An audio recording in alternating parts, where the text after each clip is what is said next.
Hey everyone, and welcome back to my channel. We currently have a bit of a heat wave, so if I look like I'm melting, I actually am melting, so please bear with me. But today I wanted to share with you the mid-year book tag, so we're gonna talk about the first half of the year reading-wise, some favorites, some disappointments, some surprises, and I think we should just get right into the questions because you've probably seen quite a lot of these tag videos popping up around the same time. So the first question I have is the best book you've read so far this year, and I think for me that would be Our Missing Hearts by Celeste. This is a dystopian novel about a family where the mother is of Asian descent, the father is white, so the son is mixed race, and they live in a dystopian society that is very much inspired by what has been going on in 2020 in the US, and there is a law called PACT that basically allows the state, the government, to take children away from parents if they are deemed unpatriotic. And we're seeing this family navigate this new environment that is created through that.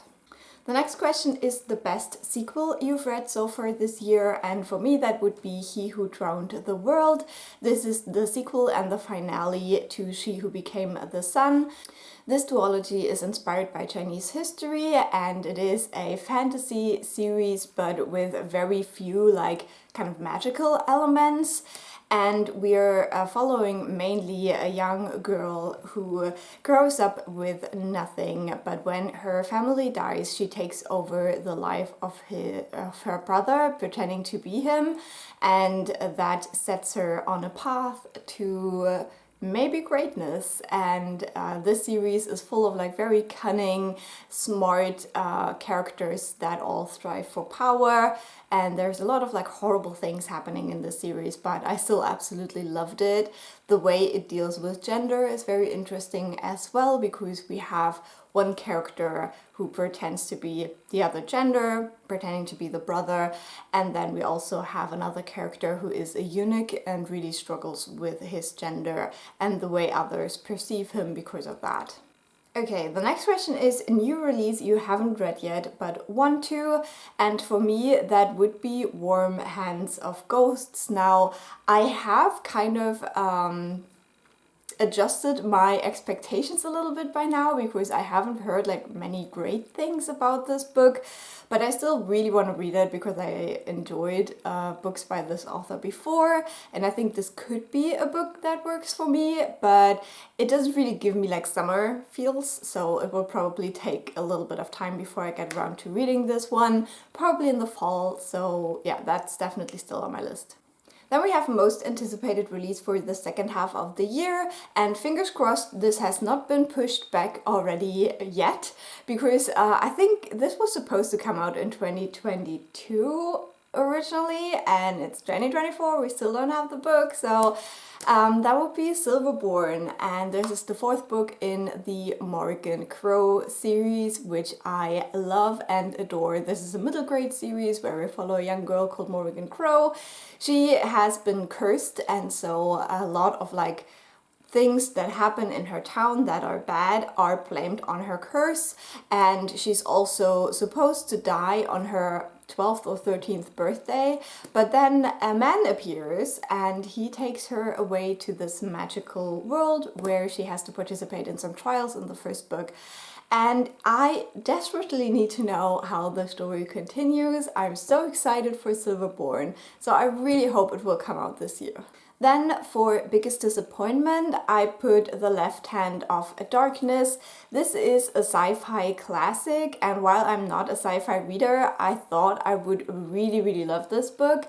But unfortunately, while the way it played with gender was interesting, the story was just the most horrible thing I've read all year. I could not believe the plot of this book, and it made me so mad, and I still gave it 3.5 stars. So I didn't absolutely hate the book. As I said, I liked the themes a lot, but the plot The plot? What was that? Like, no, I'm sorry. I was shocked how much this plot sucked. Then for biggest surprise, I read Bride, and this is definitely a surprise. First of all, that I've read it at all, because I'm not a romance girly. But second of all, I actually quite enjoyed it. Now, I have heard a lot of people who read more romance say that this is a book that you would enjoy if you don't really read romance or if you don't really read Omegaverse books, which might be true because I don't do these things. But I had a lot of fun with it. I think the reason why I enjoyed it is that it still had a little bit of a fantasy plot that was actually quite intriguing to me. So yeah, I had fun with this one. It was a book that I needed at the time. 2024 so far has not been a good year for me personally. Like, a lot of stuff that has happened has been, yeah, just not great, to be honest. And so reading something light and fluffy and fun was just exactly what I needed. And this book gave it to me and I liked it. This is a fantasy romance or paranormal romance about a vampire girl and a werewolf husband that she's supposed to marry to bring peace to their world. Then next we have a favorite new author. That could be a debut author or a new to me author. And I think for that, I didn't really have a great answer, but the one person where I'm just like itching to know what they will write next is Shelley Parker Jen, who wrote the Radiant Emperor duology, because that duology was already so incredibly good that I just can't wait for their next book. And I don't know if they have announced anything. I'm not a lot on like social media looking for like author announcement, so if you know anything about that, please let me know. But yeah, so far I'm just sitting here waiting, and yeah, I can't wait to see where their mind goes next. Okay, the next one is a question that I think I have changed a little bit in the past, and that is newest fictional relationship instead of crush, because I don't like crushes.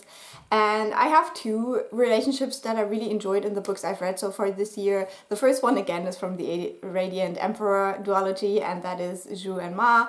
I recently talked about that in my video on queer book couples that I really enjoy, so I'm not gonna repeat myself endlessly here, but I just think that their relationship has such an interesting dynamic, and there is one scene at the end of book one that is just immaculate. It's just perfection. And then the other one would be Byrne and Aldesair. Again, I talked about their relationship in my recent video about the queer book couples, and this is from the Winnowing Flame trilogy, and I haven't finished that trilogy yet, so I'm still scared that something is gonna happen to them. But from what I've seen in book 1 and 2, I think they are so precious together, and I love their relationship. It is really cute and wholesome, and I hope to see more of that in book 3. Then we have newest favorite character, and I did struggle with that quite a bit because I don't know, like I didn't have like a character that instantly sprang to my mind, but then I was like, this character, like the way their storyline ended, it just impacted me so much. It brought me to tears. And it's not a great character, it's not someone I would love to meet in real life or anything like that, but I think the character work for this character in the book is just perfection. And that would be General Ouyang in the Radiant Emperor duology. Who would have guessed that? I don't know, I just really love that duology. I'm so sorry, guys. But this is the eunuch character I talked about, and he struggles so much with the way people perceive him, and he's also on a revenge quest. So basically his whole family has been killed, and he was mutilated because they betrayed the emperor. And so he now is basically almost like a slave to this like nobility family. But it's all so complex, and as I said, just the way this ended for this character, like the way it wrapped up in the second book of this duology, it broke my heart into a lot of pieces. Then we have a book that made you cry, and as I just said, I definitely cried at the end of Huge Round the World. That was an ending, you guys, definitely. And then also another one would be The Sea Elephants. This is quite a sad book because it follows a young boy in the 90s in India as he grows up and realizes that he is gay. And there is a lot of like homophobia in the society around him, in his family, and he's really struggling to find his place and to live as his true self. And there's just so much horrible stuff happening to this character. But there's also some like really precious moments with his mother, and yeah, I just really enjoyed that, and it definitely brought some tears to my eyes. Then a book that made you happy. Now at the beginning of the year I was dealing with quite a lot of toothache. You might remember that if you watched my vlogs. It was not a great time. I had a lot of anxiety as well because I'm very much afraid of the dentist. And so I needed some books that would give me happiness, and two that work really well for that. The first one is A Wizard's Guide to Defensive Baking by T. Kingfisher. This is a cozy kind of middle grade fantasy where we follow a young girl who has the magical power to influence dough. So her magic only works on dough. And she lives her life when one day she comes to the bakery in the morning and there is a dead girl on the floor in her bakery. So things start off from there. It is very whimsical, very snarky and funny, and I just really had a good time with it. And the other book is a little bit more, I don't know, debatable, I guess, and that would be Cocaine Blues. This is the first book in the Miss Fisher series, and I love the TV show about Miss Fisher. It's one of my favorite like comfort TV shows ever, and so for a long time I wanted to check out the books as well. Now they are quite old. I think this first book came out in the 80s, and you definitely see that, but it just reminded me so much of the first episode of the show that it still brought a big smile to my face, and that was what I needed. It's set in the 1920s in Australia, and we have this young woman who is single. She is very much not interested in marriage, but more in like flirting and having some adventures, and she is solving crimes. She's a little sleuth. So yeah, I love that series so much. All the side characters are so great and I love it. The next question is the most beautiful book you have acquired this year. Now, for my birthday, because I really wasn't feeling great during that time, I gifted myself a book, and that is this copy of Good Omens. And I love Good Omens. I have listened to the audiobook before, but I didn't have my own copy, and I think this is so cool. You have the car, you have Crowley, and you have whatever his name is. Is there a fail? Oh my god, that was like the biggest like, it is hot here, okay? But yeah, I love the cover and it's so cute. Then another book that I gifted myself, just because I wanted to, is The Familiar by Leigh Bardugo. I'm currently reading it, so this is just the empty dust jacket, but I really like the cover. I think it is very unique. You also have the scorpion, which has a special meaning in the book, and then it also has like black sprayed edges, which I think looks quite cool. And last but not least, a book I wanted to get last year but I just couldn't get hold of it, so I had to wait, is the next volume of the Monstrous comics, and these are just always so gorgeous, so I can't wait to read this next installment. Look at him, look at him. Oh, yeah, I'm so excited. I love these characters so much, and the art style is just amazing. Okay, then we have what books do you need to read before the end of the year? Now, I did do a kind of reading goals video in December where I talked about 5 series I wanted to read this year and 5 new to me authors I wanted to try. So this list still stands. Everything from that list I haven't read yet. And I also just recently uploaded my summer TBR where, for example, I talked about the Chorus of Dragons series that I hope to read during the summer month, and that would be like one example from that list.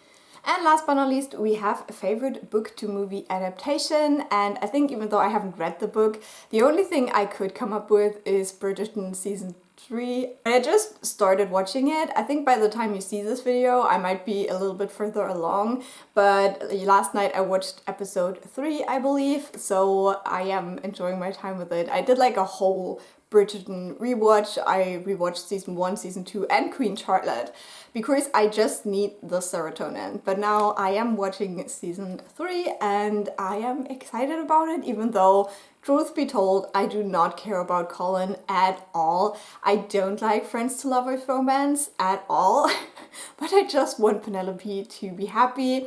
I also want to see what's going on with Violet, and yeah, I'm just very excited to see where this series is going. So that will be it for my mid-year book tag. Definitely let me know the answers to this question in the comments if you want to. For example, you could tell me what your favorite book or your favorite sequel so far this year was, but if you feel a little bit naughty, you can also tell me about your biggest disappointment. And yeah, I hope this was interesting to watch. Leave a like or a nice comment and I'll talk to you very soon. Bye!